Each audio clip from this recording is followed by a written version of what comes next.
Bagodara toll પ્લાઝાથી આગળ આવેલો અંદાજે 2 કિલોમીટર લાંબો ભોગાવો બ્રિજ અત્યંત બિસ્માર હાલતમાં છે, જ્યાં વાહન ચાલકો કમરતોડ ટોલ ટેક્સ ચૂકવવા છતાં જીવના જોખમે મુસાફરી કરવા માટે મજબૂર બન્યા છે। વાહન ચાલકો પાસેથી 24,000 કરોડથી વધુની માતબર રકમ વસૂલવા છતાં હકીકત બદલાતી નથી, કારણ કે કરોડો રૂપિયાના રિપેરિંગ ખર્ચના દાવાઓ વચ્ચે રસ્તાઓ પર ખાડા, જોખમી સ્થિતિ યથાવત છે।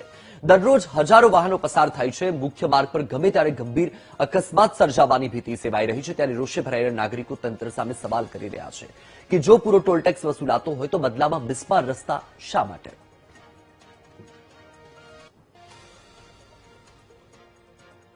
અમારા રોડ ઉપર ખાડાના કારણે ટ્રેક્ટર ચાલતા નથી ને બગડે છે બહુ, અને અમારે રોજ બગોદરા આવવું પડે છે। પાણી લીધેથી કોઈ બાઇક કે એવું 4 વ્હીલ કે હાલતું નથી, તો ટ્રેક્ટર લઈને જ આવવું પડે છે।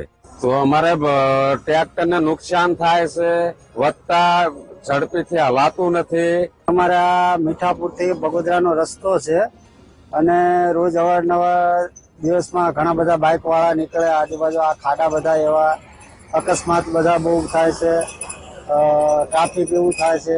તો આ રોડ હમણાં મહિના પહેલા બનાવ્યો છે, તો આવા બધા ખાડા પડ્યા છે, તો એનો કોઈ નિરાકરણ આવે એવું સરકાર જોડે અમારી માંગણી છે। મીઠાપુરથી છેક અમદાવાદ સુધી મારે કંપનીમાં જવાનું હોવાથી આ રસ્તા ઉપર ખૂબ જ ખાડા પડેલા છે, એટલે સરકારશ્રીને નમ્ર વિનંતી છે કે જલ્દીથી જલ્દી ખાડા પુરાવે।